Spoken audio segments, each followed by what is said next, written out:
At Sun, our priority is to support students' dreams and hobbies. Welcome to Telugu one. నేను మీ anchor Sarath. ఇవాళ మనతో పాటు USA pre bar associate Sai Srinivas Reddy గారు ఉన్నారు.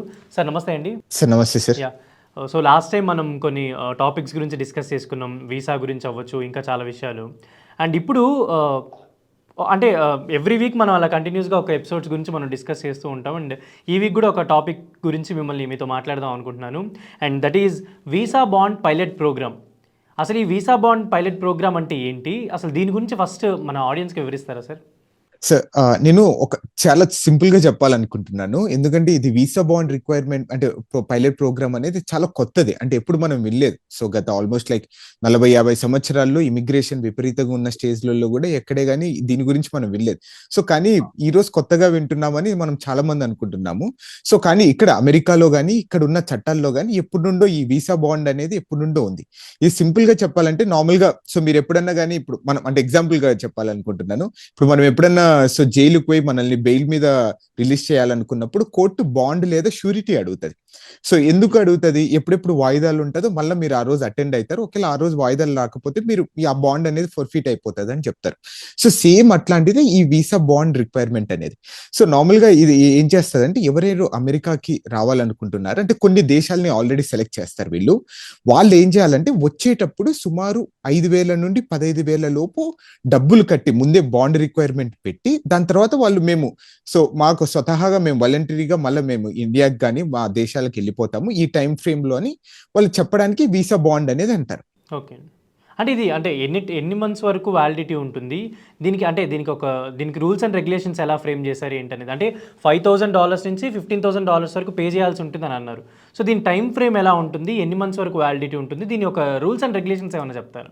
So usual గా ఇక్కడ అదే అండి, కొంచెం ఇక్కడ రూల్స్ అంతా చాలా కాంప్లికేటెడ్ గా చాలా టైం కన్స్ట్రెయిన్ గా ఉంటున్నాయి. ఇప్పుడు నార్మల్ గా ఇప్పుడు మనం అమెరికాకి రావాలనుకుంటే మాత్రం ఇది ఓన్లీ ఇది మళ్ళీ ఇంకొకటి చాలా క్లారిటీ ఇవ్వాలనుకుంటున్నాను. ఇది B1 B2 వీసాస్ మాత్రమే అప్లికబుల్. అంటే B1 B2 అంటే బిజినెస్ వీసాస్ కి లేకపోతే టూరిస్ట్ వీసా వాళ్ళకు అమెరికాకు వచ్చే వాళ్ళకి ఒకటి అప్లికబుల్, మిగతా వాళ్ళకి ఎవరికి అప్లికబుల్ కాదు. అండ్ ఇక్కడ ఇంకొకటి మనం చాలా చాలా టైం కన్స్ట్రెయిన్ తో ఇదంతా ఈ వీసా అనేది ఉంటదండి. అంటే ఏంటంటే ఇప్పుడు మామూలుగా ఒక్కసారి మనకు వీసా వచ్చిన తర్వాత మనకు 3 నెలల వ్యాలిడిటీతోని ఈ వీసా వస్తుంది. 3 నెలల్లో మీరు 1 నెల మాత్రమే అమెరికాలో ఉండొచ్చు.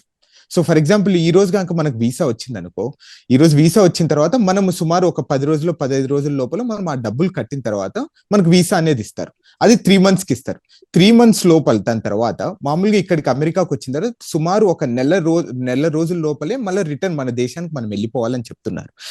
దీనికి మొదటి కారణం ఏంటంటే ఇట్లాంటివి ఇంట్రడక్షన్ చేయడానికి మాత్రము. సో ఫస్ట్ ఏంటంటే ఓవర్ స్టేస్ అనేది ఎక్కువ ఉంటాయండి. ఇప్పుడు నార్మల్గా ఇప్పుడు మనము అమెరికా మీరు చాలా వినింటారు. అంటే నార్మల్గా ఇక్కడికి వచ్చి ఒక వీసాలో ఉండి మళ్ళీ దాని తర్వాత వీసా ఎక్స్పైర్ అయిన తర్వాత కూడా చాలా విపరీతంగా ఎక్కువ మంది జనాభా ఉంటున్నారు. అది కూడా వన్ ఆఫ్ ద రీజన్ దీన్ని ఇంట్రడ్యూస్ చేయడానికి.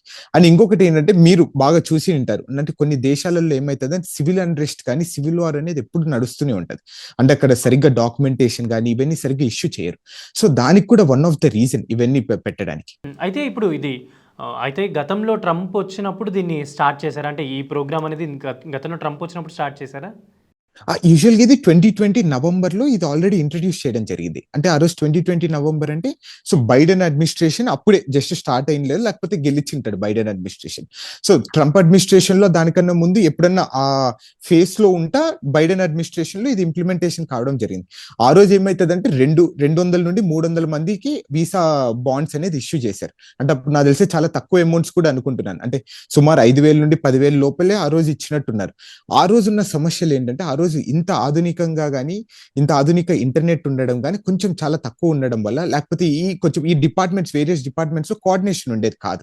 సో ఈ వివిధ కారణాల వల్ల ఆ రోజు ఇంప్లిమెంటేషన్ జరగలేకపోయింది.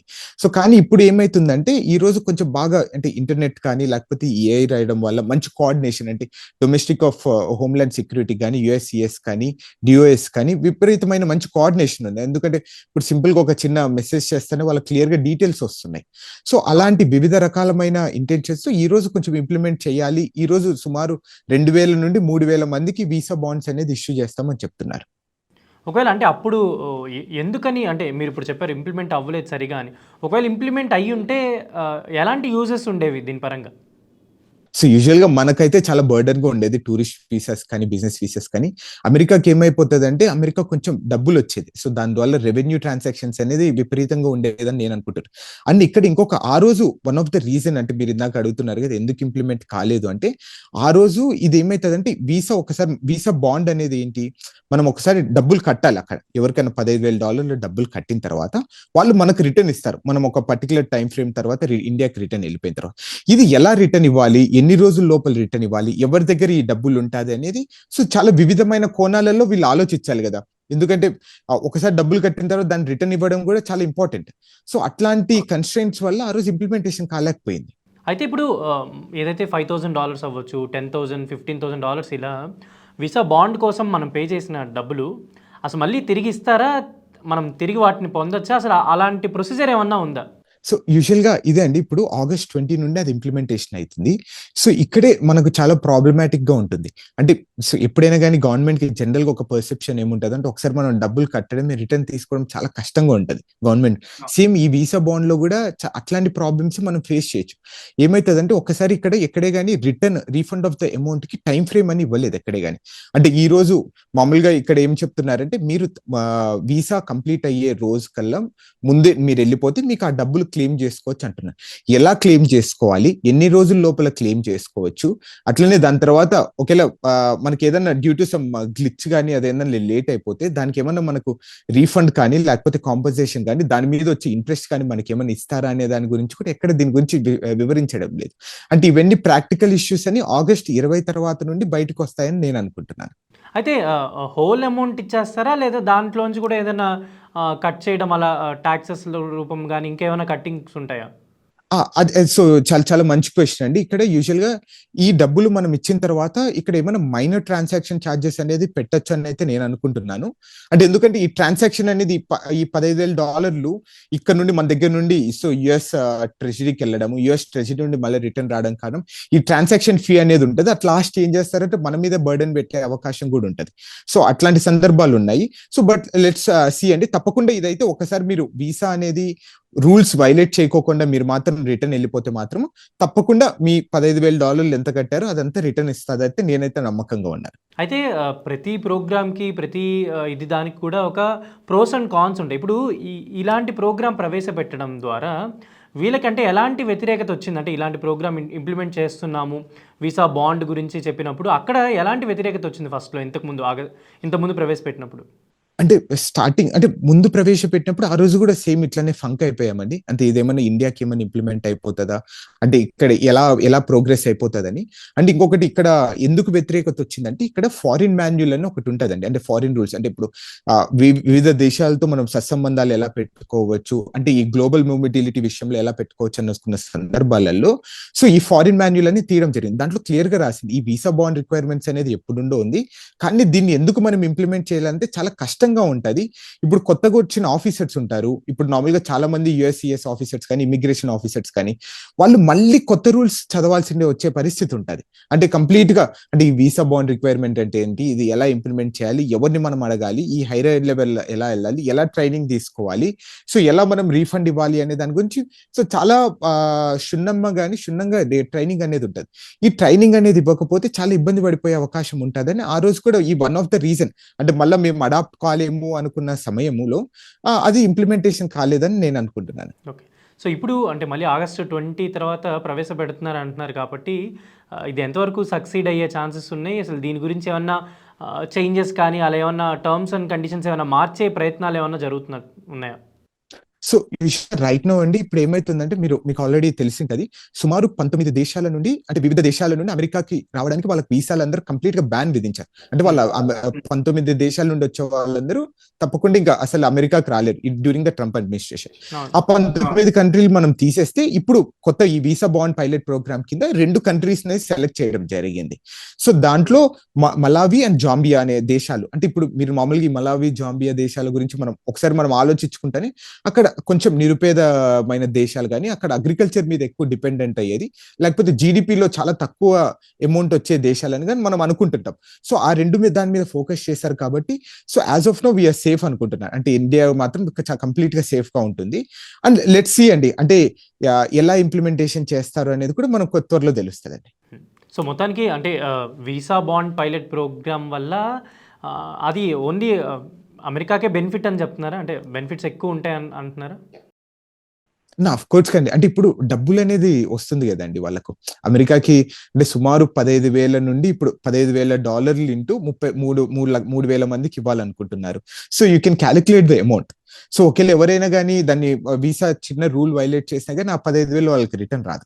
సో ఆ డబ్బులు అంతా ఎవరికి వెళ్ళిపోతుంది? యుఎస్ ట్రెజరీకి వెళ్ళిపోతుంది. అఫ్ కోర్స్ అట్ లాస్ట్ కానీ ఎవరికైనా కానీ దీని ద్వారా బెనిఫిషియరీ ఎవరైతుంది అంటే అది యుఎస్ గవర్నమెంట్ అయిపోతుంది. సో అంటే ఇప్పుడు బాండ్ తీసుకున్న పర్సన్స్ ఎవరైతే ఉన్నారో వాళ్ళకి ఒక టైం ఫ్రేమ్ ఉంటుంది. అంటే ఇన్ని మంత్స్ వరకే మీరు ఇక్కడ కంటిన్యూ చేయగలుగుతారు అంటారు కదా. సో వాళ్ళకి ఒకవేళ ఎక్స్టెండ్ అయ్యే ఛాన్సెస్, అంటే ఒకవేళ ఒక 1 డే ఎక్స్ట్రా ఉన్నా కూడా వాళ్ళకి ఎలాంటి ఇంప్లిమెంటేషన్స్ ఉంటాయి? ఒక్క రోజు అంటే ఈ రూల్ ప్రకారం ఏంటంటే ఒక్క రోజు మీరు ఓవర్ స్టే చేసా కానీ అంటే మీరు అన్నట్టు ఎక్స్టెండ్ అయ్యి ఇక్కడ ఉన్నా కానీ వాళ్ళ బాండ్ కంప్లీట్ గా ఫోర్ఫీట్ అయిపోతుంది. సో ఇప్పుడు ఈ వీసా బాండ్ పైలట్ ప్రోగ్రాంలో ఇండియాని ఎందుకు అంటే ఇంక్లూడ్ చేయలేదు? దీనివల్ల ఏమన్నా రిలేషన్షిప్స్ ఏమన్నా డెవలప్ చేద్దాం అనుకుంటున్నారా? ఎందుకు ఇండియా ఇంక్లూడ్ చేయలేదు? అంటే ఇక్కడ యూజువల్ గా వీళ్ళు వీసా బాండ్ రిక్వైర్మెంట్ అనేది ఎవరెవరు అంటే ఏ దేశాల నుండి వచ్చిన ప్రజలు ఇక్కడ ఓవర్ స్టేస్ చేస్తున్నారు, ఇల్లీగల్ గా ఎక్కువ ఉంటున్నారు అనే క్యాలిక్యులేషన్ మీదే ఈ వీసా బాండ్ పైలట్ ప్రోగ్రామ్ అని తీసుకొని రావడం జరుగుతుంది. అంటే క్యాలిక్యులేట్ చేయడానికి, అంటే ఫ్యూచర్ లో మనం ఎలా ఇంప్లిమెంట్ చేస్తే ఏ దేశాలకు ఇంప్లిమెంట్ చేయొచ్చని.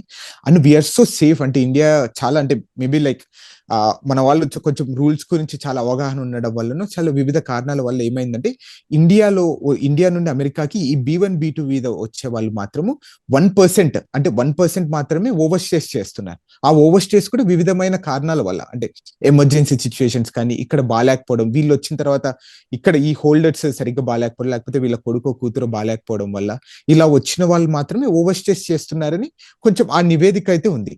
సో వీఆర్ సో ఫైన్, అంటే ఇండియా పార్ట్ లో లేదని. అండ్ ఏమన్నా ఫ్యూచర్ లో మనల్ని ఇంక్లూడ్ చేస్తారా లేదా అనేది మనం చూసుకోవాలి. అంటే సత్సంబంధాలంటే సో మీరు ఆల్రెడీ చూస్తున్నారు సుమారు 50% దాకా సుంకాన్ని విధించినారు. దాని గురించి అడుగుదాం అనుకుంటున్నాను. అవునవును. సో అట్లా రిలేషన్షిప్ ప్రకారంగా అది కాదు, అంటే జనరల్ గా ఈ జాంబియా గానీ ఈ మలావి దేశాలు మాత్రం ఎక్కువ ఓవర్ స్టేస్ చేస్తున్నాయి కాబట్టి వాళ్ళని స్టార్టింగ్ అంటే మోర్ దాన్ 10% చేస్తున్నారు, వాళ్ళని ఇంప్లిమెంట్ చేయాలని అనుకుంటున్నారు. మన ఇండియా అసలు ఆ పరిధిలో లేదు కాబట్టి మన మీద ఇట్లాంటి విధించలేదైతే నేను అనుకుంటున్నాను. ఓకే అండి. అండ్ ఇప్పుడు యాక్చువల్లీ మీరు మెన్షన్ చేసినట్టే ఈ 50% టారిఫ్ గురించి చాలా డిస్కషన్ జరుగుతుంది ఇక్కడ ఇండియాలో కూడా. అసలు ఎందుకు ఇలా అంటే ట్రేడ్ గురించి దీని గురించి జరుగుతుంది, ట్రంప్ ఎందుకు ఇలాంటి డెసిషన్ తీసుకున్నారని చెప్పి చాలా ఇండియాలో డిస్కషన్ జరుగుతుంది. అంతేకాకుండా ఫారిన్ ప్రోడక్ట్స్ కూడా బ్యాన్ చేయాలి అని చెప్పి ఒక సోషల్ మీడియా ఇదంతా ట్రెండ్స్ కూడా నడుస్తున్నాయి. ఏంటి అసలు అంటే దీని గురించి ఏమన్నా అంటే మీకు తెలిసింది ఏం జరిగింది అనేది ఒకసారి మీరు చెప్తారా? అంటే సింపుల్ గా ఒక 2-3 లైన్స్ లో చెప్తానంటే ఏంటంటే ఇప్పుడు so have you seen like Russia Ukraine war నడుస్తుంది. సో రష్యా విపరీతంగా యుక్రెయిన్ మీద అటాక్ చేస్తుంది అనేది ఒక ఇంటెన్షన్ ఫస్ట్. అంటే యూజువల్ మీ అందరికి తెలుసు USA is supporting Ukraine. So అక్కడ ఏమైందంటే ఈ నాటో దేశాలన్నీ ఏం చేశారంటే రష్యా మీద కొన్ని నిబంధనలను పెట్టడం జరిగింది, శాంక్షన్స్ అనేది రిలీజ్ చేసి. ఏంటంటే ఎవరే కానీ అక్కడ నుండి రష్యా నుండి వచ్చే ఈ పెట్రోలియం ప్రోడక్ట్స్ కానీ పెట్రోల్ కానీ ఎవరు కొనకూడదు అన్నారు. సో అప్పుడు ఇండియా ఏం చేసిందంటే ఇండియాకి we had very good relationship with Russia. So అప్పుడు ఏం చేశారంటే ఇండియా కంటిన్యూస్ గా అక్కడ నుండి పెట్రోల్ కొనుక్కుంటుంది. ఎందుకు? మార్కెట్ ప్రైస్ కన్నా చాలా తక్కువ రేట్ లో డిస్కౌంట్ ప్రైజెస్ లో వస్తుంది కాబట్టి. సో ఎవరైనా కానీ అంటే ఇప్పుడు మీరైనా కానీ నేనైనా కానీ ఆ దేశానికి ఎట్లా బాగుపరుస్తాము, లేకపోతే ఆ దేశానికి ఏదేది మేలు కలిగే కండిషన్స్ మాత్రం మనం యాక్సెప్ట్ చేస్తాం. సేమ్ ఈ సిచ్యువేషన్ లో కూడా సేమ్ మనం రష్యా నుండి విపరీతమైన ఆయిల్ కొనుక్కుంటున్నాం అంటే బిలో ద మార్కెట్ ప్రైస్. అంటే దీనివల్ల మనం చాలా బెనిఫిట్ పొందుతున్నాం. మళ్ళీ ఏం చేస్తున్నారు ఇండియా? ఆ పెట్రోలియం ప్రోడక్ట్స్ మళ్ళా తయారు చేసి అంటే కొన్ని ప్రోడక్ట్స్ తయారు చేసి ఆ పెట్రోలియం వల్ల మళ్ళీ మనం యూరోపియన్ మార్కెట్స్ కి మళ్ళీ అమ్మేస్తున్నాం. సో వీళ్ళంతా వీళ్ళకి నచ్చడం లేదు. అంటే మీరు ఎందుకు కొనుక్కుంటున్నారు? దీని వల్లనే కదా రష్యా యుక్రెయిన్ మీద యుద్ధానికి వెళ్ళిపోతుంది. అది మీరు ఆపేసినాకో రష్యా దగ్గర డబ్బులు ఉండదు కదా అనేది వీళ్ళ ఆర్గ్యుమెంట్. సో మన ఆర్గ్యుమెంట్ అంతా ఫైనాన్షియల్ గా డౌన్ చేయడం కోసం అంటారా? అంతేనా? అంతే సింపుల్ గా అంతే అండి. So there is nothing more than that. అంటే యూజువల్ గా ఈ అమెరికా శాంక్షన్, ఎకనామిక్ శాంక్షన్స్ అని ఈ రోజు మనకు కొత్త కాదు. సో ఆ రోజు మనము అణుబాంబు ప్రయోగించినప్పుడు కానీ, అణుబాంబు టెస్ట్ చేసినప్పుడు కానీ ఇది ఆల్రెడీ మనకు ఎకనామిక్ శాంక్షన్స్ పెట్టారు. దానికన్నా ముందు 1991 కన్నా ముందు విపరీతమైన సందర్భాల్లో మన మీద శాంక్షన్స్ పెట్టడం జరిగింది. అంటే ఈ రోజు ఏం కొత్త ఏం కాదైతే నేను అనుకుంటున్నాను. సో మన దేశానికి తప్పకుండా ఎకనామిక్ ఇంటిగ్రిటీ కానీ, ఎకనామిక్ సెక్యూరిటీ కానీ చాలా ఇంపార్టెంట్ కాబట్టి I don't think so it doesn't matter to us.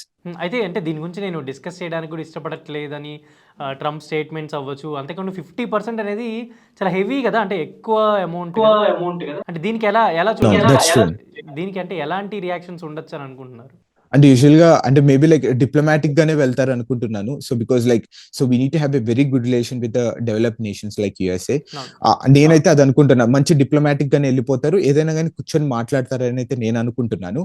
So but అంటే అట్లనే ఎకనామిక్ సెక్యూరిటీ మీద చాలా, అంటే ఎకనామిక్ సెక్యూరిటీ కానీ, ఎకనామిక్ ఇండిపెండెన్స్ లో కానీ సో మన దేశం చాలా స్ట్రింజెంట్ గా ఉంటది కాబట్టి లెట్స్ సీ అండి. అంటే బట్ ఐఎమ్ ప్రిటీ షూర్ మనం కూడా ఇలానే వీళ్ళకు సుంకాలు ఎలా విధించారు, మనం కూడా వాళ్ళ మీద అలా విధించలేని పరిస్థితిలో మనం ఉన్నాము. ఎందుకంటే మనం ఇప్పుడు డెవలప్ అవుతున్నాం కాబట్టి సో ఏదైనా కానీ డిప్లొమాటిక్ గా వెళ్తారు, డిప్లొమాటిక్ గా వెళ్ళాలని నేను కోరుకుంటున్నాను. ఓకే అండి, thank you so much for joining. Yeah, thank you అండి.